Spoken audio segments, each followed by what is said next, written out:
Hello JEE and NEET aspirants, आइए JEE Mains के selected PYQ question को solve करते हैं। Hello everyone. आइए इस क्वेश्चन को देखते हैं। ये क्वेश्चन कहता है कि a current loop having two circular arc joined by two radial line as shown in the figure, it carries a current of 10 ampere. The magnetic field at point O will be close to.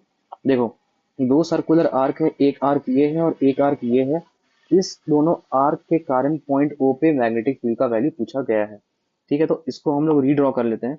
और यहाँ पे direction का भी importance होगा, क्योंकि अगर same direction में होगा तो एडिशन होगा और अगर अलग डायरेक्शन में होगा तो सब्सट्रैक्शन होगा। तो ये हुआ सर्कुलर आर्क हुआ और एक सर्कुलर आर्क ऐसे हुआ।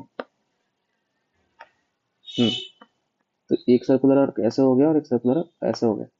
तो इसको अब एक्सटेंड करते हैं। इस पॉइंट ओ पे पूछा गया, तो जब इसको में से ले जाते हैं इधर ऐसे हुआ, ये कनेक्टेड है और यहाँ से डॉटेड लाइन। ठीक है। हम्म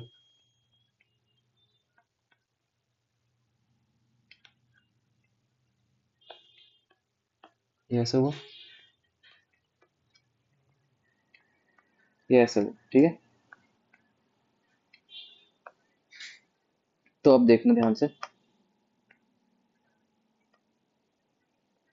हम्म देखो, करंट जो फ्लो कर रहा है, एक तो ऐसे फ्लो कर रहा है और एक इसमें ऐसे फ्लो कर रहा है। मतलब ये डायरेक्शन ऑफ करंट है। अब सवाल उठता है कि पॉइंट ओ पे मैग्नेटिक फील्ड की वैल्यू बताई जाए। मतलब कि magnetic field at point O का वैल्यू क्या होगा। आपको ये पता होना चाहिए कि किसी भी आर्क के कारण जो मैग्नेटिक फील्ड का वैल्यू होता है वो होता है mu naught I phi upon 4 pi are.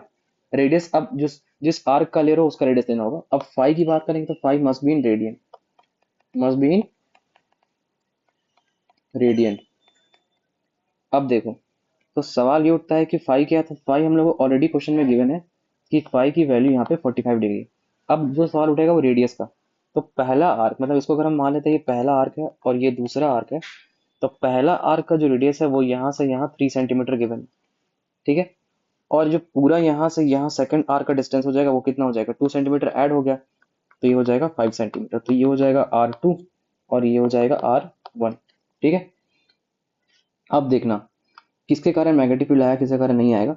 तो सवाल ये भी उठना चाहिए कि इसके कारण मैग्नेटिक फील्ड की वैल्यू क्या होगी। तो इसको 3 मान लेते हैं और इसको वायर 4 मान लेते हैं। तो देखो, ये जो वायर है ये पॉइंट ओ है और इसका जो एक्सिस है इसी पॉइंट से गुजर रहा है, तो इसका मैग्नेटिक फील्ड भी जीरो। ये जो वायर है इसका भी जो एक्सिस है मैग्नेटिक फील्ड, मतलब इस पॉइंट ओ से गुजर रहा है, तो इसके कारण मैग्नेटिक फील्ड जीरो। तो यानी मैग्नेटिक फील्ड सिर्फ इस कारण क्या आएगा, इस ये आर के कारण आएगा और ये आर के कारण आएगा। यहाँ जो डायरेक्शन देखेंगे तो ये डायरेक्शन है, मतलब ये क्या हो गया, एंटी क्लॉकवाइज।